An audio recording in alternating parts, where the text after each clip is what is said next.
Meus queridos, finalmente nós vamos chegar naquilo que talvez vocês queriam saber. Como que eu vou dosar o concreto? Na verdade, tem uma notícia ruim para você, porque tem várias formas de dosar o concreto. O estudo tecnológico, né, o controle tecnológico do concreto, esse estudo de dosagem, ele não é tão simples para se chegar num concreto com o slump que você quer, com a resistência que você pretende, com o consumo de cimento que adequado às normas, o consumo, a relação água-cimento esperada. Não é fácil. Mas os métodos de dosagem, eles vêm para dar o start. Ó, começa por aqui, depois faz os ajustes, caso não se obtenha as propriedades adequadas e inicialmente pretendidas. Basicamente é isso.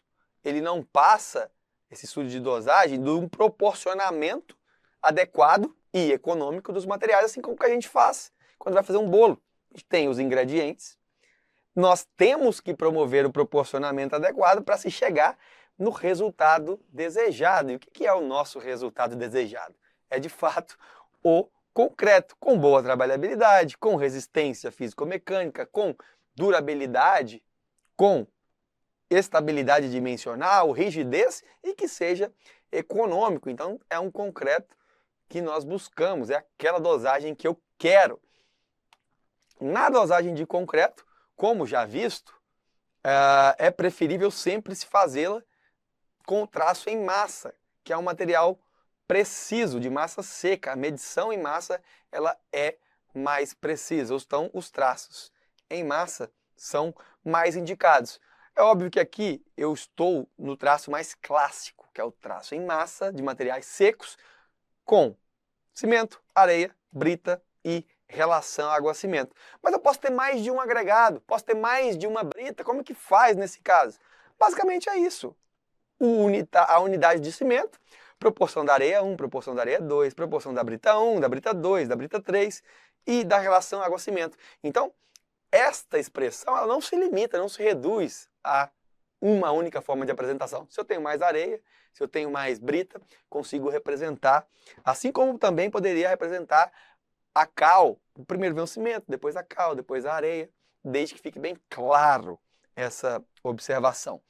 Nessa dosagem, a gente vê que o cimento vai influenciar o tipo de cimento, porque eu te falo que a dificuldade de se acertar a dosagem é função de muita coisa. O tipo de cimento que está sendo utilizado, a resistência do cimento aos 28 dias, o agregado miúdo e suas propriedades, como por exemplo o modo de finura, o agregado graúdo, qual o tamanho, qual é a graduação, o diâmetro máximo característico, se vai ter aditivo, se não vai, se tem adição ou se não tem, qual o consumo de água.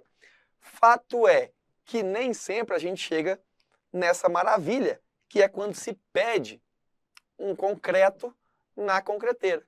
Quando você pede, fala, olha, me passa a especificação do concreto que você quer. Ah, eu quero um concreto 30 MPa, mais 10 de slump mais ou menos 2, com brita 0 e brita 1, em relação ao água-cimento de 0,55. Concreteira que se vire e te entregue este produto. Quando a gente faz um pedido, a leitura do traço é mais ou menos essa. Qual é a resistência que eu quero? Qual é a FCK? Bom, quero uma FCK de 30 MPa, pelo menos, aos 28 dias. Se isso aqui vai ser atingido, claro, depende da cura, tem que se promover uma cura adequada, mas a dosagem é essa, 30 MPa, 10, que é o abatimento, né, o slump, tolerância de mais ou menos 2 milímetros, agregado, brita 0 e brita 1, esse é o agregado graúdo, né, e a relação água-cimento, fator água-cimento 0,55. Veja que os slumps que nós utilizamos ficam na faixa ali de 10 a 16 centímetros, ou de 100 a 160 milímetros, que são, nessa tabela de consistência, aqueles adequados para elementos estruturais, comuns, correntes, como laje, viga, pilar, em seu lançamento convencional. Se for muito seco, ou seja, tiver um slump, um abatimento muito baixo, é um concreto vibroprensado, centrifugado. Se for um slump muito alto, um concreto muito mais fluido, né, com uma consistência muito mais fluida, para elementos esbeltos ou com alta densidade de armadura, que vão ser aqui, em grandes casos, bombeados, né, lançados por bombeamento, por isso essa fluidez. No dia a dia comum e corrente, o slump da classe S100 é o que mais, digamos, nos atende, tá? Lembrando da influência dos materiais que nós já comentamos, o cimento, quanto mais cimento, eu tendo a ter mais plasticidade, né? Fica mais fácil de se trabalhar com a massa. Mais coesão, porque é ele que faz essa coesão. Mais calor de hidratação, porque é uma reação exotérmica. Mais variabilidade volumétrica, porque o cimento ele precisa de água para se hidratar. E quanto mais água, mais depois eu tenho fenômenos de retração, né? Fissuras por conta de retração. Tenho cimento, mas como o cimento tende a reter mais água, eu tenho problemas também, menos problemas, no caso, tende a ter menos segregação, que é a separação das partículas, e exudação, que é a ascensão da água na superfície. A gente vai ver isso quando estudarmos patologias associadas ao concreto. Na relação água-cimento, é diferente, né? Quanto menor a relação água-cimento, a gente vê que é uma vantagem. Tem maior resistência, maior módulo de elasticidade, maior estabilidade, já que tem menos água para evaporar, maior durabilidade, menos poros no meu concreto, isso tende a dar mais durabilidade, menor retração por conta da evaporação de água, consequentemente menor exudação e segregação nas minhas misturas. Então essa relação água-cimento tem que estar sempre o quê? Em equilíbrio para ter esse concreto fortezinho aqui, igual o Gabigol. Influência dos materiais. Agregado miúdo agora. O aumento do agregado miúdo vai acarretar o quê? Aumento do consumo de água, porque tem muita superfície para ser hidratada, né? Módulo de finura menor, baixo, né? Aumento do consumo de cimento por conta da água e maior plasticidade. Eu tenho mais plasticidade com o agregado miúdo. Já o graúdo, nós temos que lembrar, em relação ao agregado graúdo, que o mais comum são os cúbicos e rugosos. É o que a gente geralmente quer para o nosso concreto. Mas se nós tivermos aqueles arredondados e lisos, como é o caso das... fugiu o nome aqui agora, mas quando a gente tem... que tirado do fundo do seixo rolado. Sabia que deu um branco aqui. Quando a gente tem os seixos rolados, né, que já são agregados naturais, geralmente encontrados ali nos rios, todo arredondado e liso, pode ser utilizado? Pode, vai dar maior plasticidade, mas a gente tem também as desvantagens. E um agregado lamelar vai me dar um maior consumo de cimento e areia e água e uma menor resistência, porque ele não tem em si uma resistência boa. Dito isso, vamos falar da dosagem, que é pelo método do ABCP, Associação Brasileira de Cimento Portland. Teoricamente, todos, não só esse, como todos os métodos, eles vão fornecer a primeira aproximação dos quantitativos, é o que eu disse, que depois faça uma mistura experimental, ensaia e os ajustes devem e poderão, né, e deverão ser feitos sempre que preciso. Essas etapas da dosagem são 4. Primeiro, característica do material, relação água-cimento, depois eu determino o consumo desses materiais e finalmente apresento o traço. Começando na primeira parte, que é determinar as características dos materiais. Às vezes eu já tenho, como é o tipo de cimento, o peso específico, a massa específica do cimento, a resistência aos 28 dias do cimento, que é diferente da resistência do concreto, o agregado miúdo, granulometria, modo de finura, massa específica real, massa unitária, se eu quiser mostrar o meu traço em volume, percentagem de inchamento, teor de umidade aqui, poderia ser representado por outra letra, coloquei o U. Agregado graúdo, granulometria, diâmetro máximo, dimensão máxima, né, característica. Massa específica da brita 1, da brita 2. Massa unitária da brita, se tiver duas tipos de brita, essa massa unitária. E essa massa unitária compactada, quando eu uso mais de uma brita, uma novidade, eu tenho que ter a massa unitária compactada, que é quando eu proporciono duas britas, quanto por cento de brita 1, quantos por cento de brita 2, coloco junto, considero os vazios também, óbvio, mas compacto, porque isso vai influenciar essa massa unitária do agregado graúdo compactado, quando tenho mais de um agregado graúdo, influencia na dosagem do concreto. E, por fim, as características que eu pretendo ter, abatimento, FCK, Qual é a condição de preparo? Porque a condição de preparo vincula o meu desvio padrão, né, no cálculo, e os requisitos de durabilidade. Lembrando, condição A, para todas as classes de concreto, desvio padrão 4. Todo mundo medido em massa. Condição B de preparo, pré-concreto C10 a C20, né, então até 20 MPa de resistência.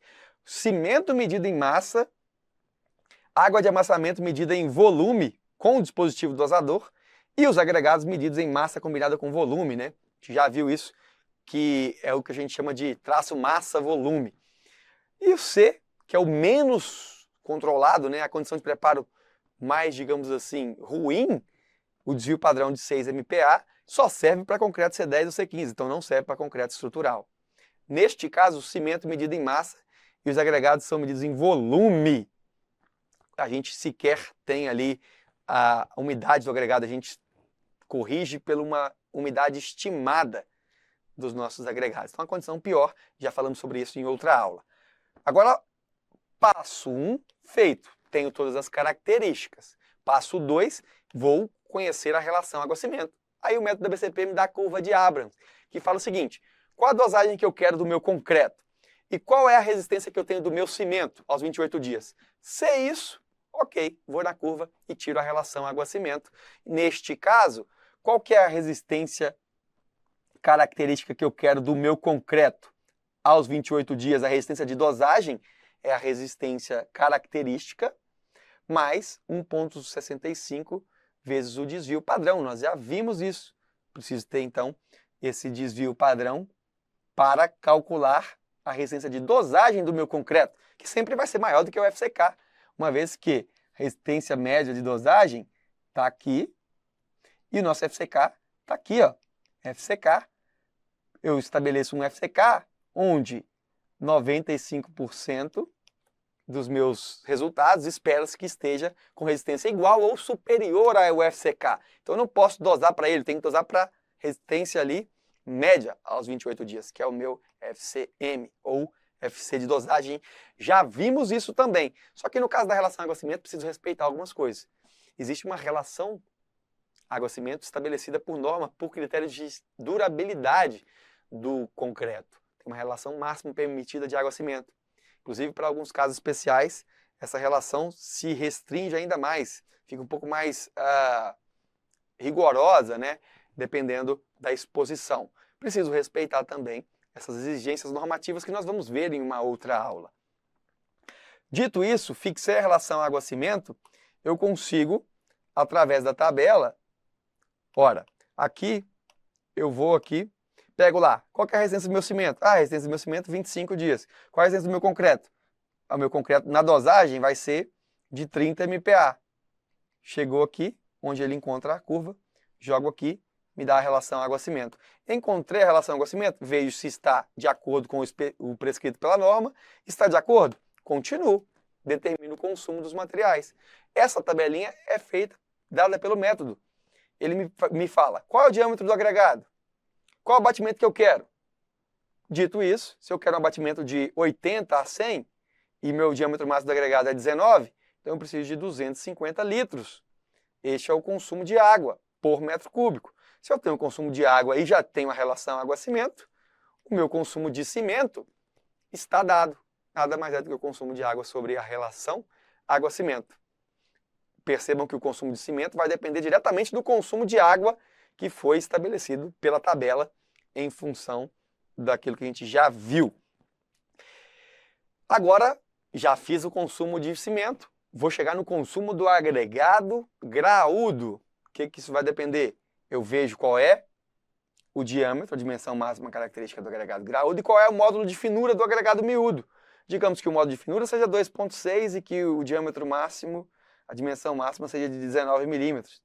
Então, o meu volume de agregado graúdo é de 0,690. Este é o volume, aliás, é o percentual, né? Eu tenho 69% de agregado graúdo. Calculo o meu consumo de brita de que forma? O consumo de brita é o volume que eu tirei da tabela, está aqui o volume, vezes a massa unitária compactada. Se for uma brita só, é a minha massa unitária daquela brita. Se for 2 ou mais britas, eu preciso ter qual é a massa unitária daquelas britas juntas e compactadas na proporção que eu quero. Pode ser 30-70, 50-50, não se limita a isso. Só deu aqui alguns exemplos. Calculei então o consumo de cimento, calculei o consumo de brita, calculei o consumo de água.